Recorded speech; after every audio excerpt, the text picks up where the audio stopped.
জয়ন্ত মল্ল বৰুৱা, হিমন্ত বিশ্ব শৰ্মা, দিলীপ শইকীয়া, সেই মানুহবিলাকে নিজকে জুবিন বুলি ক'লে মানুহে পাগল বুলি ক'ব আপোনালোকক। লাজ নালাগে আপোনালোকৰ? প্ৰতিটো মুহূৰ্তত হিন্দু মুছলমান জাত পাত সেইবিলাকত ব্যস্ত থকা মানুহটোৱে ঘপককে জুবিন হৈ যাব। জুবিনদাৰ মৃত্যুৰ পাছত তেওঁ আচলতে গোটেই সমাজখনক একত্ৰিত কৰিলে। ধৰ্মক লৈ যিটো বিভাজন আছিলে বিজেপিয়ে যিটো কৰিছিলে সেইবিলাক নাইকিয়া কৰিলে।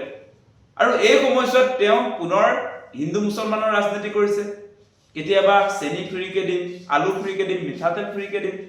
কেতিয়াবা তেওঁ বিহু লাগিছে আপোনাৰ এই ঝুমুৰ নৃত্যৰ যিবিলাকে অংশগ্ৰহণ কৰিছিলে কোনে কোনে বিয়া হলি সেই কথাই সুধিছিলে, মোবাইল কাক কাক লাগিব। পূজাৰ মণ্ডপে মণ্ডপে গৈ চেলফি উঠিছিলে যে মহিলা যুৱতীবিলাকৰ লগত।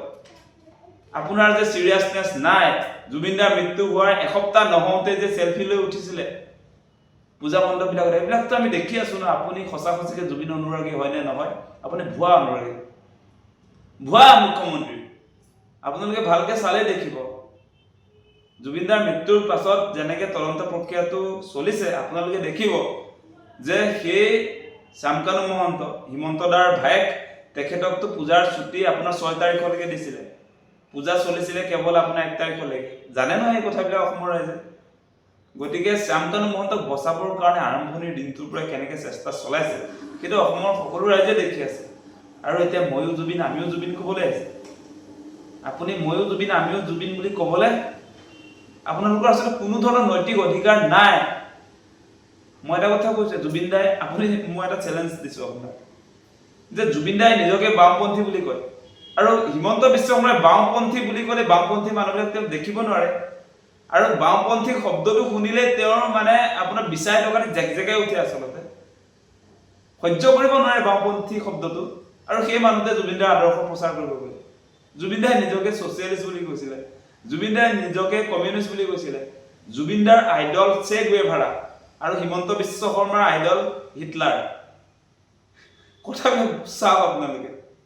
বিজেপিক জুবিন দাই বটলা পাৰ্টি বুলি কৈছে, বিজেপিক ভোট নিদিবলৈ অসমৰ ৰাইজক কৈছে। গতিকে আপুনি বিজেপিৰ আদৰ্শ আৰু আমাৰ জুবিন দাৰ আদৰ্শ আকাশ পাতাল ডিফাৰেঞ্চ আছে। আৰু আপোনালোকে ময়ো জুবিন আমিও জুবিন ক'বলৈ আহিছে।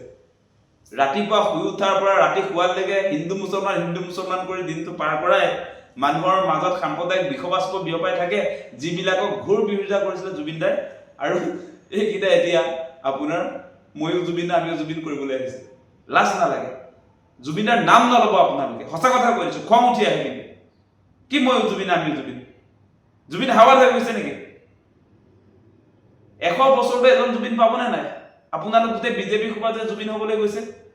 জুবিন দা একক আৰু অনন্য, ওৱান এণ্ড অনলি। ইয়াত আপুনি হিমন্ত বিশ্ব শৰ্মা, আপোনাৰ চেহেৰাটো জুবিন কেতিয়াও নহয়, আপোনাৰ আদৰ্শ কেতিয়াও জুবিন নহয়।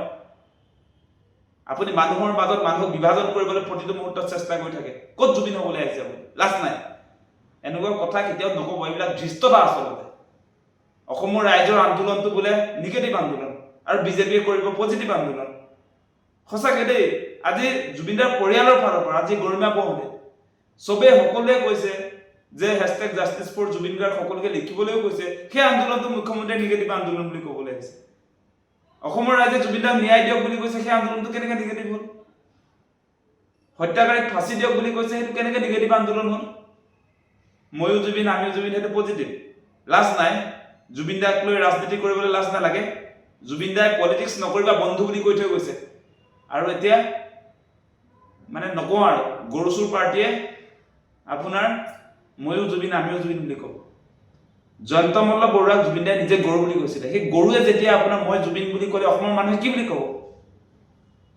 মানে কি হৈছে আচলতে আপোনালোকৰ? কি হৈছে সেই কথাটো আমি বুজি পোৱা নাই। কোনো চিৰিয়াছনেছ নাই, কোনো চিৰিয়াছনেছ নাই। আমি ভাবিছিলো জুবিনদাৰ ক্ষেত্ৰত অন্তত পলিটিক্স নহ'ব, যে জুবিনদাৰ মৃত্যুৰ পাছত সকলো দল সংগঠন যিমান আছে, নাগৰিক সমাজ সকলোৱে একগোট হৈ জুবিনদাক কেনেকৈ ন্যায় দিব পাৰি সেই কথাটোহে চিন্তা কৰিব লাগিছিলে। এতিয়া ভাগ ভাগ কৰা কামত ব্যস্ত। মানে কিয় এক হ'ব পৰা নাই? জুবিনদাই সমাজখনক একত্ৰিত কৰিছে, সকলো ধৰ্ম জাতি সকলোকে একত্ৰিত কৰিছে। তেওঁ নিজে কৈ থৈ গৈছে যে তেওঁৰ কোনো জাতি নাই, ধৰ্ম নাই। সেই কথা এনেই কোৱা নাই, তেওঁ এনেকুৱা এখন সমাজ ব্যৱস্থা বিচাৰিছিলে। বিজেপিৰ এই হিন্দুত্ববাদৰ এই সমাজ ব্যৱস্থা বিজেপিয়ে যিটো চলাই আছে সেইবিলাক বিচৰা নাছিলে জুবিন দাই। জুবিনদাৰ আদৰ্শ প্ৰচাৰ কৰিম বুলি ক'বলৈ আহিছে এতিয়া প্ৰচাৰ কৰক আমাৰ সহযোগিতা থাকিব আপুনি ক'ব লাগিব যে এই হিন্দুত্ব এইবিলাক যে কি আছিলে হিন্দুত্ব সেইবিলাক পৰিহাৰ কৰি আপুনি ক'বনে আমি বাওঁপন্থী বুলি আমি ছ'চিয়েলিষ্ট লেফটিষ্ট বুলি শ্লোগান আনিব পাৰিব তেতিয়া সকলো ৰাইজে আহিব জুবিনদাৰ আদৰ্শ বিজেপিয়ে আপোনাৰ লাষ্টত বুজি পাই মেলি আঁকোৱালি লৈছে সেই কথাটো আমি ভাবিম তেতিয়া আপোনালোকৰ সেই হিন্দুত্ব বাকি ডাইভাৰ্চিটিৰ কথা যে আপোনালোকে কেতিয়াও গ্ৰহণ নকৰে এনেকুৱা নাটক নকৰিব সঁচাই কৈছো একদম মাথা গৰম হৈ আছে আপোনালোকে এনেকুৱা ফটোৱা কথা কৈ জুবিনদাৰ ক্ষেত্ৰত পলিটিক্স কৰিবলৈ যে আহিছে এইটো দুৰ্ভাগ্যজনক কথা আৰু আপোনালোকে আসলতে এই মুহূৰ্তত অসমৰ যে জাতীয় শত্ৰু হয় এই বিজেপি পাৰ্টিটো এই হিমন্ত বিশ্ব শৰ্মা যে অসমৰ জাতীয় শত্ৰু নিজে নিজক আজি পৰিচয় দিছে জুবিনদাই ৰাইজক একত্ৰিত কৰাৰ কথা কয় হিমন্ত বিশ্ব শৰ্মাই বিভাজনৰ কথা কয় জুবিনদাই সমাজবাদী বুলি কয় হিমন্ত বিশ্ব শৰ্মাই হিন্দুত্ববাদী বুলি কয় নিজকে গতিকে ডিফাৰেন্সটো আকাশ পাতাল জুবিনদাই কয় কা আমি নামানো হিমন্ত বিশ্ব শৰ্মাই কা লাগিবই জুবিনদাক চ্যালেঞ্জ কৰি খানাপাৰাত 1 লাখ মানুহৰ সমাৱেশ পাতা পতামানটো কোন জুবিন অনুৰাগী তেনেকুৱা নেকি কেনেকুৱা ভুৱা জুবিন অনুৰাগী আপোনাৰ এই লতাশিল খেলপথাৰত কাৰ বিৰোধিতা কৰি জুবিনদাই যিটো আহ্বান জনাইছিলে সকলোকে ওলাই আহিবৰ কাৰণে তাৰ বিৰুদ্ধে হিমন্ত বিশ্ব শৰ্মাই কেনেকৈ নকবলৈ এই কথা ক'লে খানাপাৰা ফিল্ডত দেখিলে নাই আপোনালোকে গতিকে সেই কথাবিলাক অসমীয়া ৰাইজে মনত ৰাখিছে আপুনি জুবিনদাৰ ঘোৰ শত্ৰু যিকোনো খবৰৰ বাবে যোগাযোগ কৰক 7099017330 লগতে 7099017110 নম্বৰত